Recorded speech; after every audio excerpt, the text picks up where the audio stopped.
une pratique malsaine se développe de plus en plus au Togo. Elle consiste pour les revendeurs d'aliments et autres denrées comestibles, à remplacer le sucre par du formol, composé chimique toxique.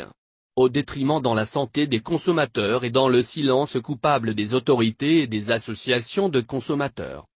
Pour sucrer certains aliments, notamment les jus de fruits, les amuse-gueules, le pain, les gâteaux, la bouillie et autres boissons diverses et aliments sucrés, les revendeuses préfèrent utiliser le formol qu'ils disent plus sucré au détriment du sucre ordinaire, le saccharose. L'on retrouve le formol utilisé en cuisine donc dans les marchés et chez des revendeurs au détail sous forme de petits grains, vendus à partir de 100 FCFA. Ca coûte beaucoup moins cher que le sucre normal mais est beaucoup plus efficace, nous confie sous anonymat, une revendeuse de jus dans une école primaire, confirmant ainsi la vision mercantiliste derrière la pratique arguant que les consommateurs veulent toujours plus de sucre. Certaines affirment à un canard local qu'elles le font pour attirer la clientèle. J'utilise le formol pour avoir beaucoup de clients. Lorsque le bissap est bien sucré, les clients aiment cela, ils en raffolent, explique une vendeuse de bissap.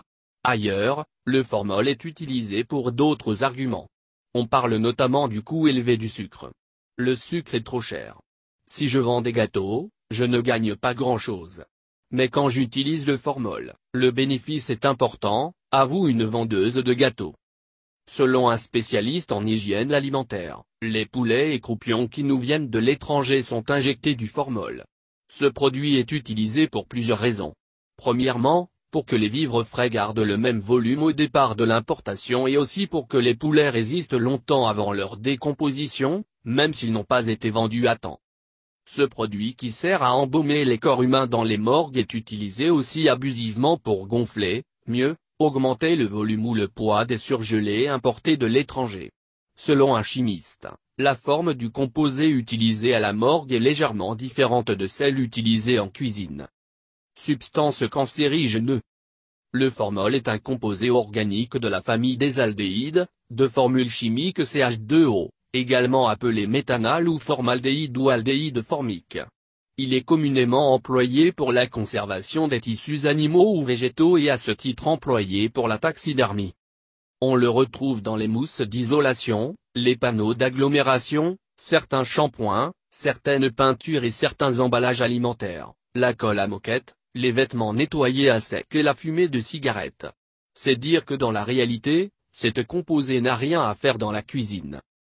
L'utilisation du formol affecte au plus haut point la santé des populations, explique un spécialiste en hygiène alimentaire.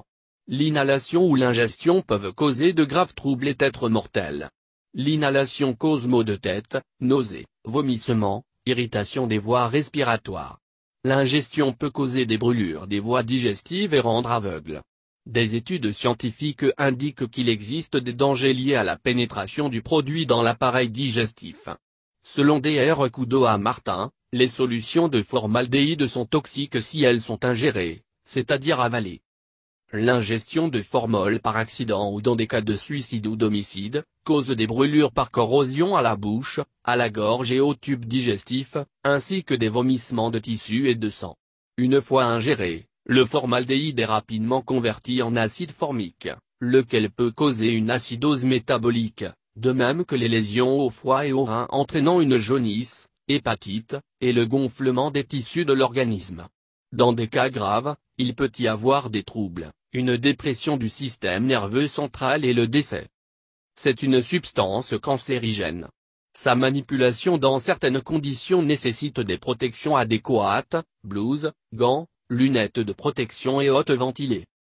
Mais au Togo, ce produit continue d'être présent dans les aliments servis à chaque coin de rue, dans le silence total et absolu des autorités de la santé et des associations de consommateurs, beaucoup plus promptes et loquaces, sur des questions plus soft.